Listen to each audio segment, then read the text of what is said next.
Don't think shit, stink pink gators. My Detroit players, Tim's for my hooligans in Brooklyn. Dead right, if the head right, Biggie there, every night. Papa been smooth since days of under rules. Never lose, never choose to. Bruise, cruise, who? Do something to us. Talk, go through us. Girls want to us, wanna do us, screw us. Who us? Yeah, Papa and Pop. Mikey and Mike, welcome to On Base, part of the Divide Live family. Give Us a Shot Network, obviously, but more importantly, it's Mikey and Mikey Hughes talking baseball. Let's go, big dog.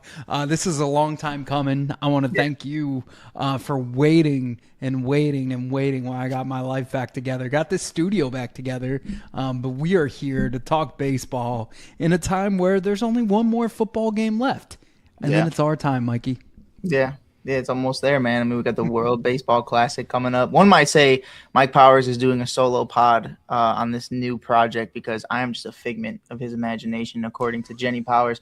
But when that cash comes we have in, never met. There was this like kids thing where like back in the day, like they were trying to get you to donate money, and he's like, and this little kid would be like, I never met you, but I love you. So she reminds me of that, like the fact that, we've literally like helped each other at the National last year, right? Yeah. But you were there the days I couldn't be there. My mom was battling through something. The day, like I was just there a single day. I missed you by 24 hours. Yeah. Bro. And then you went to Florida. I'm in Chicago. You're telling me where to go in Chicago. Yeah. It's like, like literally, like we have like, never... don't go here, like, you know. Yeah, we're struggling to ever see each other. You've seen Bird, which is weird. Shout out to stuff about sports. I have seen Bird. Bird was the man.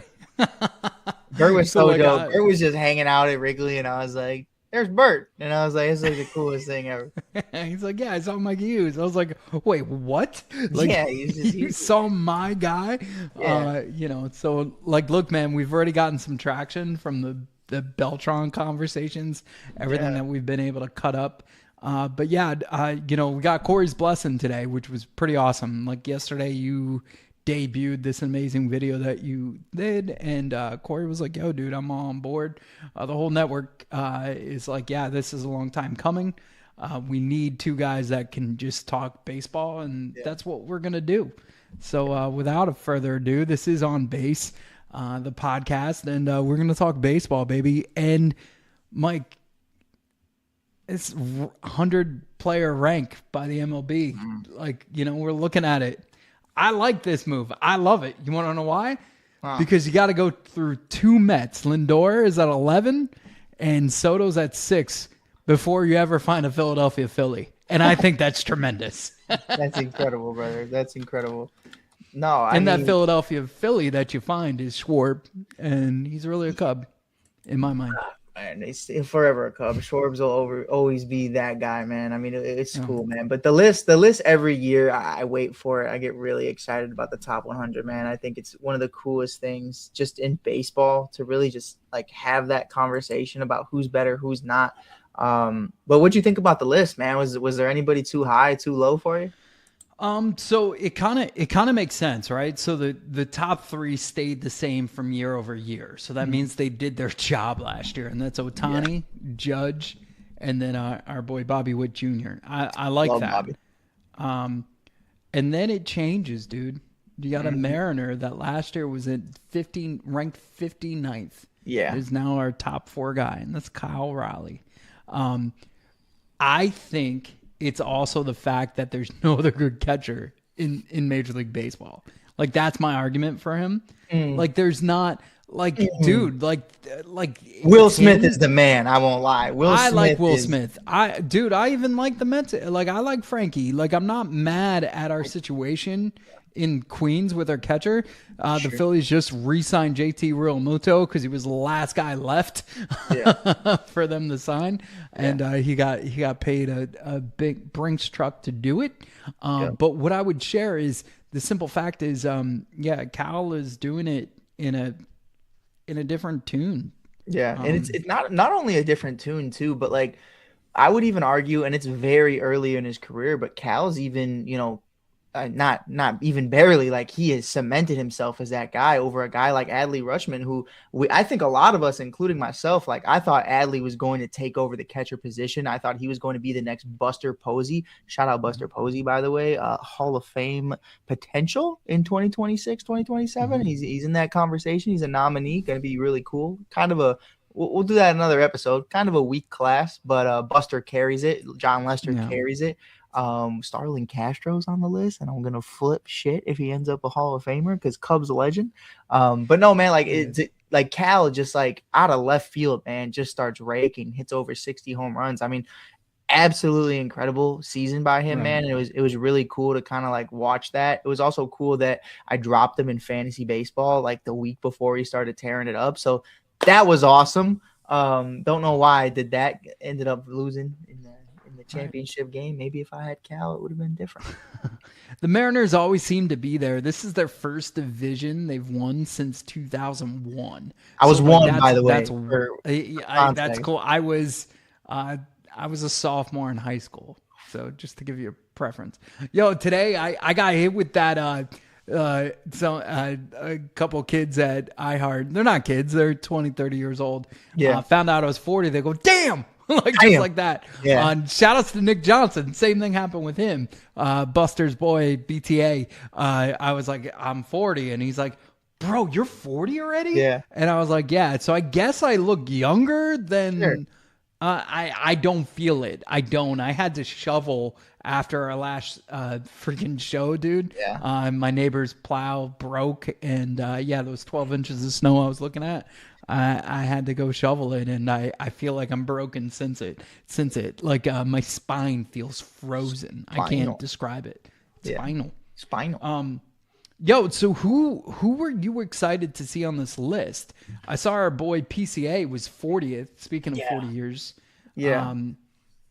I don't know. I feel like he could have went up a little higher. I think that the second half, and the slump in the second half was a huge part of that. I mean, this is a guy who had a 30-30 season, and what an incredible season it was for PCA, man. I mean, 30 plus stolen bags, 30 plus home runs by the hair of his teeth, by the way. I didn't know if he was getting that 30th one. He was sitting at 28 for a long time.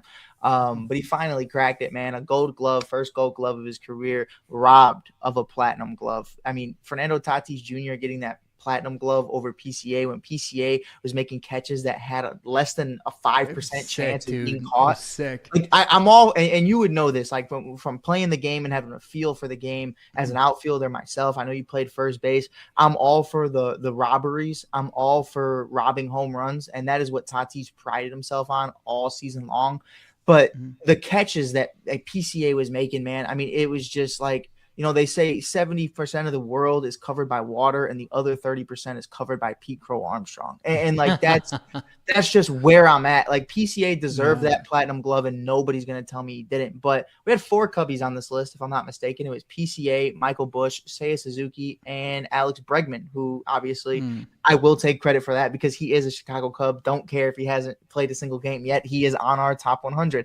But the guy I was looking at, man, and again, like, call me a nerd, say what you want, but Nico Hoerner, man, the best second baseman in baseball. I see some lists have him 5th or 3rd. He is the best second baseman in baseball. That is Nico fucking Hoerner, and it's my only F-bomb of the whole show. But it's it's good. No, because we got that kaboom of Nico Collins, and I kept calling him Nico Hoerner, and people were like, "Yo, like, why do you keep doing that?" I was like, I know the real Nico. Like, because I love Hoerner too. Like, you know, he's an animal, man. And I've heard rumors, and we'll talk about that in another show, that he's looking for like a 5-year extension worth $90 million. If I'm getting a 297 batting average every single season by Nico Hoerner, 29 stolen bases, 297 average, 7 home runs, 61 RBIs, a gold glove at second base, a gold glove at shortstop if you needed it. And then not only that, Mike, but you're looking at a guy that doesn't strike out. Out of position players, he was top 15 in WAR, wins above replacement, in 2025. That's amongst guys like Aaron Judge, Shohei Ohtani, Jose Ramirez, Bobby Witt Jr. Your favorite player's favorite player is Nico Hoerner. And the fact that he's not even 99 or 100, but Roman Anthony is in the top 50? What do we look? It's not an anti-Boston show whatsoever. I'm a Roman Anthony fan. But to have that kid who just came up in August in the top 50, I think you said PCA is number 40. I think Roman is 41, if I'm not mistaken. Yeah, Roman Anthony, 41. What are we talking about? Like, there is ahead of Belly, ahead of Hunter Green, ahead of an MVP. Bo Bichette. He's ahead of Bo Bichette. Like, was not ranked the year before. Nope. Ahead of Jacob deGrom. It doesn't make sense. You're going to tell me that a guy who came up in mid-August, who didn't have the greatest of starts to his career, this isn't rookie year Paul Skeens that we're talking about, is higher than Nico Horner, who's top 15 in position player wars? Like, and it's not just a Nico thing, just in general, man. Like you said, higher than Belly? Yeah, what are we talking about? It's wild. It's wild. It's wild, man. It's definitely higher than Blake Snell. Ellie De La Cruz is lower than him. Oh my! So cover of the show last year, Ellie De La Cruz, and this kid just plays 3 games and he's up there. Guy's still wearing Pampers. Before we get into the show, that's going to be the end of this show. No pun intended. But I want to talk about a few things that kind of. On this list that made me shake my head. The first thing was all the first basemen that are 31, 32, and 33. Yeah. And that is in order of last year's NL East first baseman. So Matt Olson's 31, up from 34. Bryce Harper is 32, down from 14. And then you got Pete Alonso, who was 49th last year, is now 33rd. Yep. So you got those 3 guys right there, 1, 2, and 3, 31, 32, 33. I like Matt Olson. I really do. I think that was a great transition from Freddie, Freeman, and they've done a great job. Yeah. But it cracks me up, man. Like, so the MLB agrees with the Phillies owner that Bryce Harper's not elite? I guess so. I guess so too. No, I think Bryce will take this as fuel to his little rocket ship and blast away. But I just thought it was irony that those 3 first basemen were 31, 32, 33. Yeah. I want to go down the list real quick to where Jacob deGrom is. He's 50th. 51st is Zach Wheeler. So talk about things that hurt a New York Met fan. Yeah. So we talked about PCA. Now we're going to talk about deGrom. We're going to talk about Wheeler. Wheeler is down. So deGrom was injured the year prior. Yeah. So he was 99th on the list last year. He's up to 50th. And Wheeler had that blood clot, no? Something like that? Yeah, Wheeler got injured halfway through. He's got a blood clot. It's rough. Yeah, awful situation. I think it's thoracic. Whatever, I don't know. I'm not a doctor. Who knows? Bad stuff. It's bad stuff. But he's ranked 51st. Last year he was ranked 19th.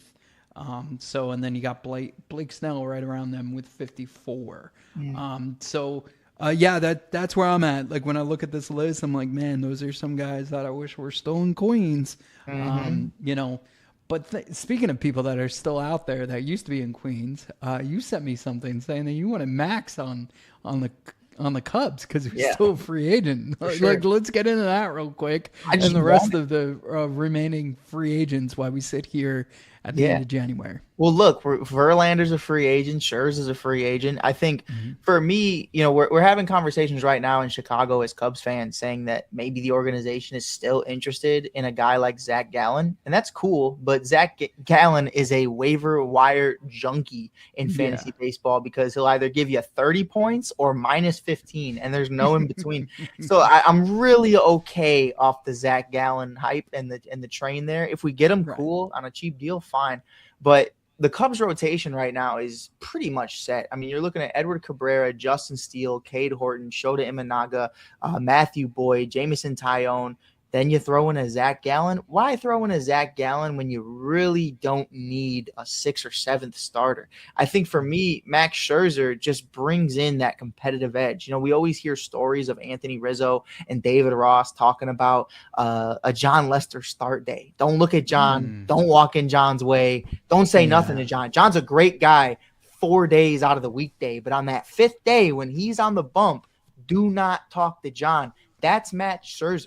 That's Max Scherzer to a T. And I would just love, I told you, I'd go to every single start just to see a legend, man, just to see Mad Max as many times as possible. Even if he went to the White Sox, I would be happy about it just because I would go to every game for $2. You know what I mean? I'd go drive down there, watch horrible baseball, but watch Max absolutely shove and still lose a 1-0 ball game because the White Sox are terrible. But I would just love Max in Chicago, man. I think it would be really cool.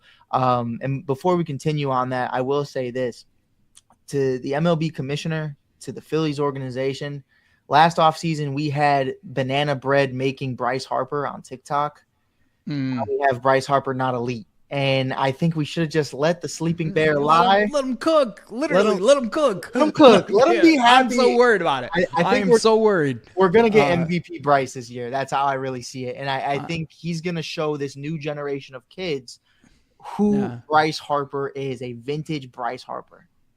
Look, I like the idea of Max being in Chicago because of the simple fact that he was one game away from bringing a title to Toronto, which is sick. He was a big part of that. Like you said, he brought that energy, that intensity. Kershaw did his thing too. I'm not going to act like he didn't.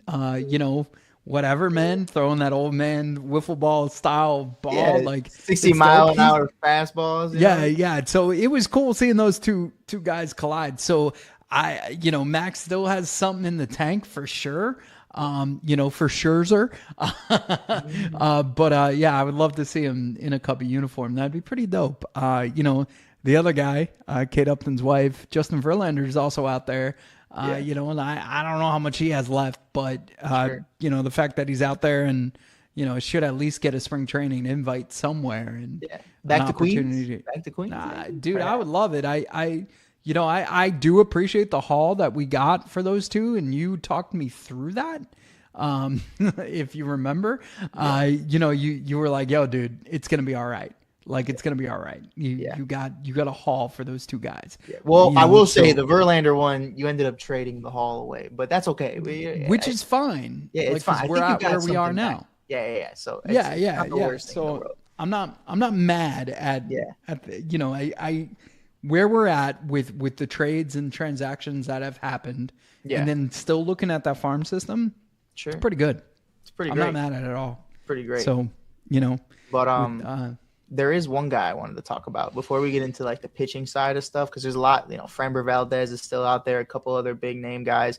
Luis Arias is out there, man, and it's crazy to me that a guy who can play first and second, who batted .292 last year. I mean, this guy he's giving you .290 at a consistent level. Still a free agent, kind of that Nico Horner conversation where it's just a guy who's just not appreciated because he doesn't hit home runs. And I'm looking at the Giants right now. They have Casey Schmidt at second base, but your guy, Gilly Goo, a Tennessee Volunteer legend, and Drew Gilbert, still over there right now with Tony V, who was his coach in college. And this is a first-time Major League Baseball coach who jumped straight from college to the pros. I think it's super cool, man. Tony V's that guy. I'm a big Tennessee Volunteer baseball fan, as most people know who follow me. We're coming up. Season's starting soon. No Tony V this year. So, it's going to be really cool to see him kind of bring that college atmosphere into the game. You also have Rafael Devers and Matt Chapman and Willie Adames. If you insert a Luis Arias into that infield and you're looking at Matt Chapman, Willie Adames, Luis Arias, and Rafael Devers, and Patrick Bailey is your catcher behind the dish, you might have an elite defense. And obviously that all comes with Devers being at first base. And I wish we started this pod last year because Devers at first base was a conversation for 6 months. And then it turns out it wasn't even that big of a deal. You know what I mean? He was like, right. Once he got to San Francisco, he was like, "Where's my glove?" And it's like, okay. He's like, "I'm going to play first now." Right. It made no sense. That whole, it worked out.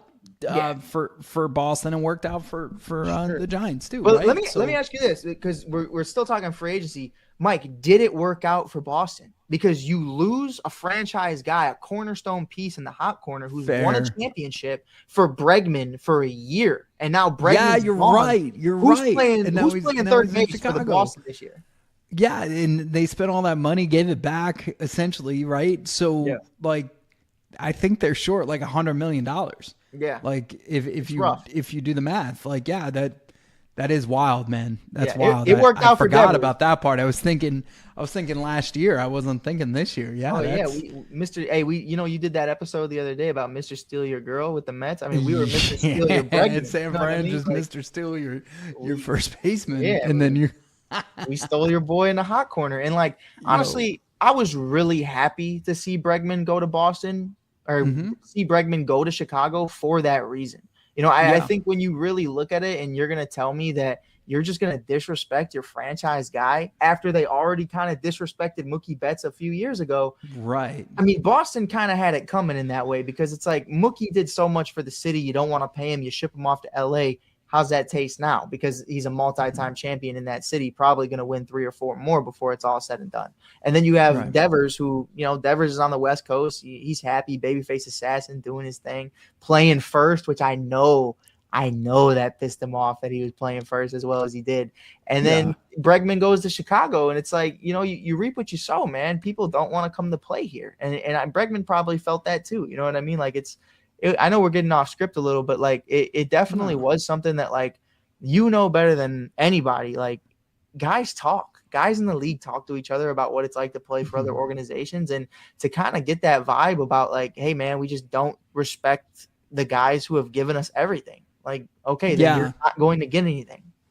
It's for me, it's kind of annoying because Boston has made these mistakes. Mookie Betts, that should have set them back a decade, right? Like, in my eyes, and it didn't. And then I think about the Patriots being in the Super Bowl. Like, that makes me. It's just like Boston gets away with murder, you know. And you know, I don't know. Great city. I love being there, but you know, I wouldn't want to live there. I wouldn't want to root for those teams. But you know, Fenway is an epic stadium, even though you got to sit like this half the time. The seats aren't. I've never been. I don't even know. Yeah, no, it's wild. Like, there's seats in there, and you know, they're tiny, and then also they're just not directed towards the plate. So like the plate's here, and you're like looking over here. Like, it's weird. I was gonna ask you too. So like at Wrigley, you sit in the bleachers, man. Left field, right field, center field, whatever. You sit there, up to $10 plus. You can get in there depending on the day. If you wanted to sit on the Green Monster, do you have to be like a season ticket holder? Is that expensive, or is it like first come, first serve? Because the bleachers for us are first come, first serve. It's a great question. It's like, from what I remember from my tour, it was like 32 seats. What I also remember from Wrigley versus Fenway, way much easier to get like a drink. Oh yeah. Buy like something at the concession stand. Fenway was like, you are parked and you're sitting. And like, that was it. So I did a tour to check out the Green Monster and stuff like that. So 2 different experiences. One was without the game. One was within the game. And within the game, like, hard enough to get like a Bud Light or something. Like, it was just like, wife went out, got like got me a hot dog. And that was like, she's like, I lost 2 innings. Like, it was wild. It was absolute wild. Granted, it was Mets, Red Sox. I went to, I can't even remember who you guys played, but you know, it was when Justin Turner hit the walk-off. I think it was Milwaukee. It might have been. But anyway, so my Wrigley experience was way better than my Fenway experience. But when I was up at the Green Monster, it was like probably 32 seats up there. We should reach out to TickPick and be like, how much for Mikey and Mikey to go there? There is an epic bar. What I will tell you is, and they have to shut it. Like, when the game's playing, they close it. And then when the game's not playing, they reopen it. That was cool. So game 2 of the Mets Red Sox, we actually watched from that bar. And like, if you're smart enough, you could actually see the game. And it was pretty cool, but it's like down under the wall. That's sick. We'll have to go see if Roman Anthony is really a top 50 player in baseball. We'll be the judge of that for sure. Let me see if this guy's better than Ellie De La Cruz. Crazy. It was wild. Yeah, I don't know. Like, and look, obviously sometimes they're gonna get this stuff wrong. Sometimes they get it right. Sometimes I think they do it on purpose. So guys like me and you are on a show talking about it. Of course. Like that. Well, that's what I hate. Like, I know you're big into the minor leagues, but some of these rankings of minor leaguers are because they were promised all this money and they have an agent that's really good. right? So, sure. And you roll your eyes at that. You definitely do. And you're like, no, Mike, this guy's way better No, than this guy. There's also like something else that pisses me off too. It's not even the age and it's not even the money. It's like, hey, here's a guy that's still in single A. He's 19 years old and he's the number one prospect. You know, and there are guys like Connor Griffin, who I truly do believe in. I'm a good friend of Connor, and he's been on the show before, and we've had these conversations. Like, I believe in Connor Griffin. But there's other guys who are the number one prospect in baseball. And it's like, dude, this guy's 17, 18 years old. You know what I mean? Like, you can't just bump him up over the 20-year-old who's in AAA batting 300 right now with 15 home runs by May. You know what I mean? Like, there's just a recency bias, I think, in the league, and I think it's super cool. But I did want to ask you, I don't know how long we're going to stay on the free agency side.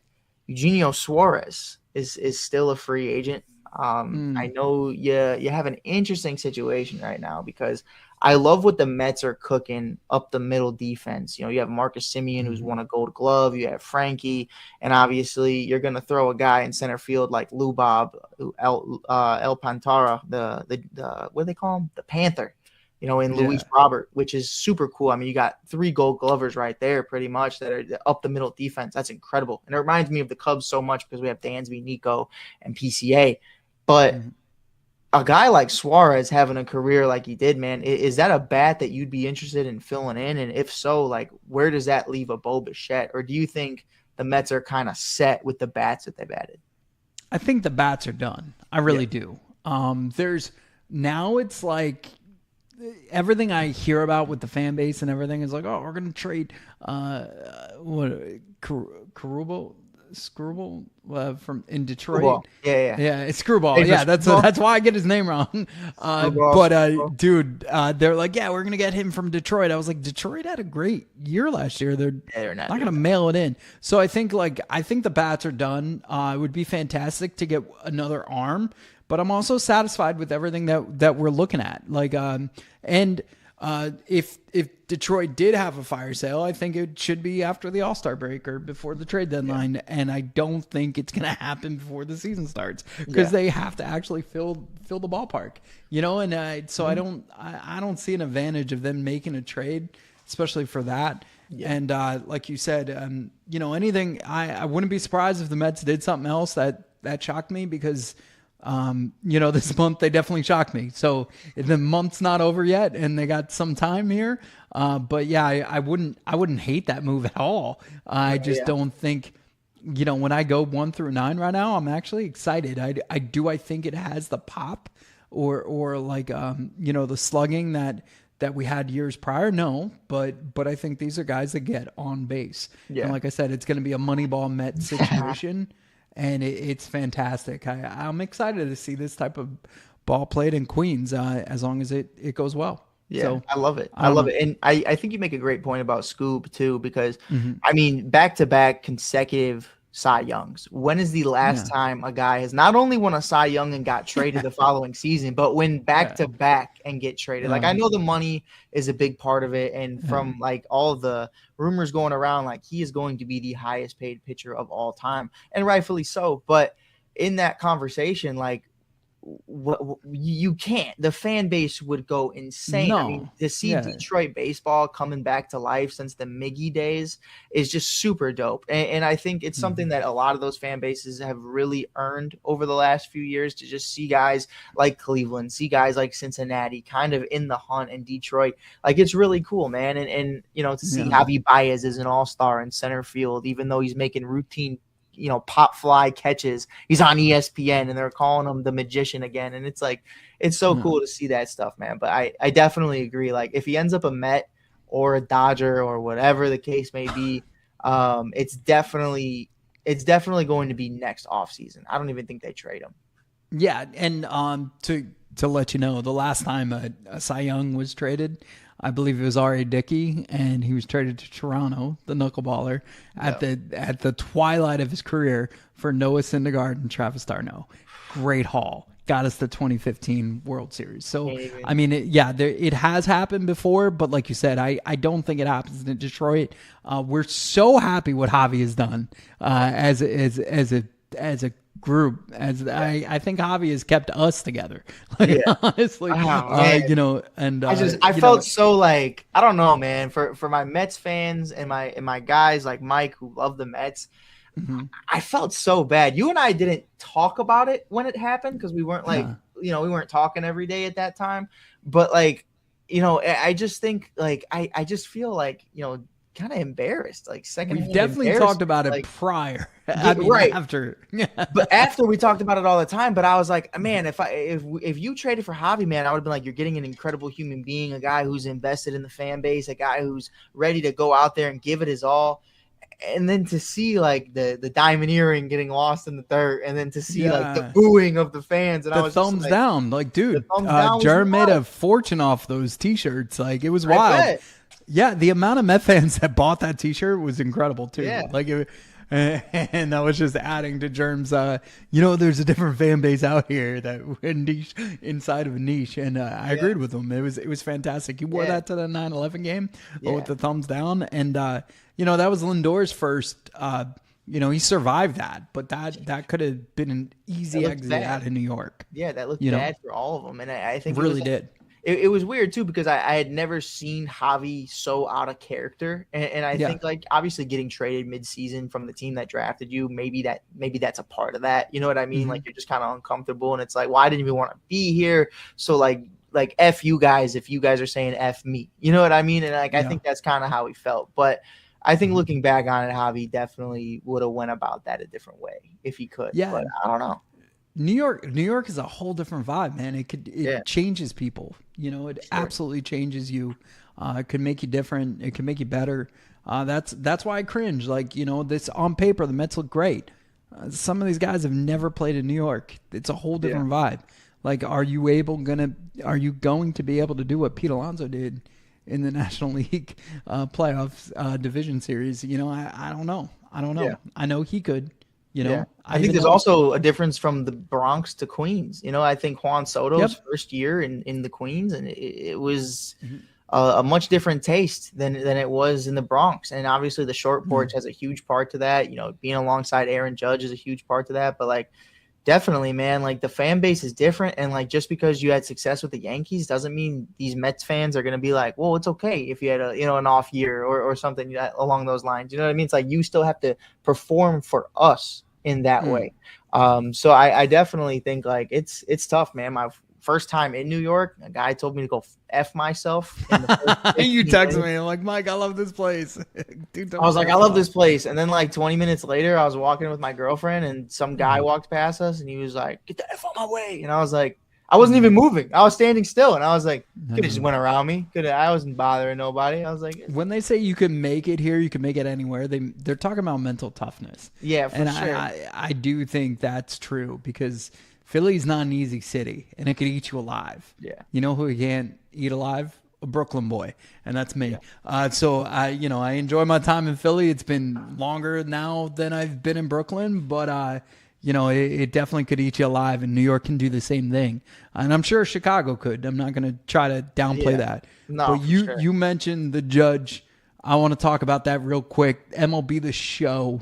Yeah. We got teased, bro. I thought for sure we were getting like a mascot montage.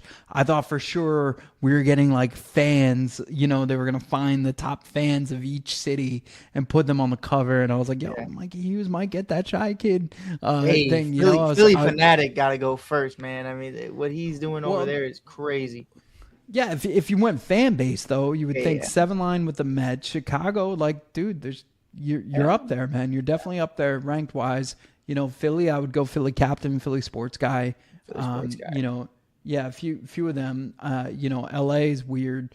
You got Bronx, you got the bleacher creatures, right? So you got a few fan bases. So I thought that's what they're gonna go with, but they kind of, you said you didn't read it right. And how was it worded? Well, what it said was there isn't going to be a new player on the cover of the show, meaning there isn't going to be a player who hasn't been on the cover before. This is a guy who's been there before. Aaron Judge, I believe, if I'm not mistaken, he was the cover of 17 or 18. So to see him there again this time, we saw it also leaked today. MLB posted, not leaked, but MLB posted him in his USA threads as the captain. Mike Trout still not a part of Team USA yet. He hasn't announced that. Wow.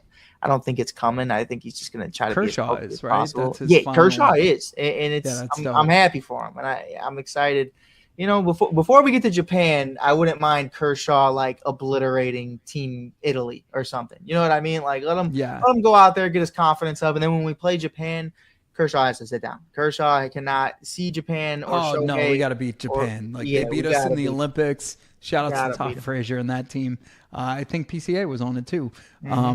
But we need to beat Japan. Like that has to happen. But can I ask you something? Like this is if they're going. There's rumors that there's going to be a World Baseball Classic feature in Diamond Dynasty this year in MLB the Show. Super dope. I would love to play as Team Italy, even though they're not going to be the best team, but it's my team, so I'll take it. But I thought if you're going to base this game off of the World Baseball Classic, the cover had to be Shohei striking out Mike Trout. It had to be because it's two GOATs going head to head. Obviously, that led to epic. Japan winning the whole thing. I mean, it's two guys who were former teammates. I'm all for the new captain and Aaron Judge, and that's cool.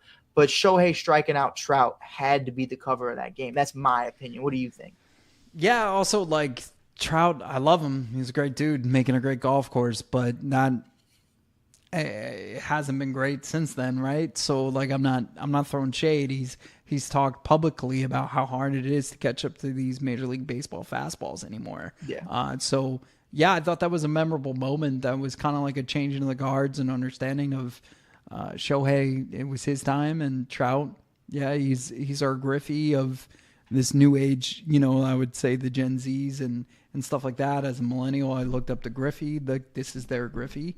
And I like Trout as a player. He's amazing for Jersey and Philly. That is one of the most magical moments in the World Baseball Classic. And, when I think of the World Baseball Classic, I think of that moment. I think of my man, the real Captain America, David Wright, and actually just putting Team USA on his back, even though it was already crippled and gone at that point. I think Edwin Diaz losing, an entire season for the Mets because of a celebration for his country. But I also think about like how important this is for a lot of these players, and a lot of people miss out on this. And I think it's what European soccer does, or football does well, and that's allowing people to play for their countries. And Piazza was happy to be Team Italy, and I'm sure you were happy to watch them, right? Yeah. Great Britain kind of mailed it in. But the rest of the countries, honestly, like they care about this tremendously, and they get to play with guys that they would have played if the sport grew in their country, and they didn't have to come to our country and play and make a life-changing living. But I think the WBC is something that at first, like, I kind of thought was lame. I'm looking forward to it. I can't wait. Yeah. Now, what do you think? What do you think about us doing a live stream? If I you have a PlayStation, or what do you got? Right now, I'm gonna be honest with you. Our Xbox is on the fringe, so we just have the Nintendo Switch. Play a lot of Simpsons, Fortnite. Like that's our vibe right now. We'll figure out a way to get you on the sticks, or if you come to Chicago, we'll do a live. I'm nasty. Just play the show. I'm nasty. Yeah, you're nasty on it? It's over. I would need a solid like 6 days to get back, but dude, MLB the Show was my joint, man. I had somebody balk me the other day, and I was like, I got him. I love Slugfest. Were you alive for that? I remember think so. You were 2 years old. It was 2003 Slugfest. I know my cousins talk about it all the time. They're 4 years older than me. Slugfest was. A-Rod was on the cover of that, I think. I wouldn't know. Yeah, in Texas, to give you an idea. If I'm not mistaken, but Slugfest was dope, bro. The announcers were amazing, and it was like NBA Jam style. Like literally, you could punch the guy. Like he's holding the ball at first, you could just punch him. It's awesome, bro. That's awesome. It was tremendous. I love Slugfest. Bring back Slugfest 2027. Yeah, I don't know. I felt like this was like kind of like shout outs to MLB the Show for making something out of nothing. Like we were all like backyard baseball's back, pretty cool. Yeah, dude, I can't wait. We got to figure out, WBC. We got to figure out potentially a spring training situation. We'll play some video games in the process and watch the rest of these free agents fall. But this is first ever episode on base, Mike. I'm so happy and proud that we stuck together for a full year while I figured this all out and got my life back together, and we could continue to do some awesome stuff together. So I love you, bro. Thank you for everything. And let's keep this going. This is On Base on the Divide Live.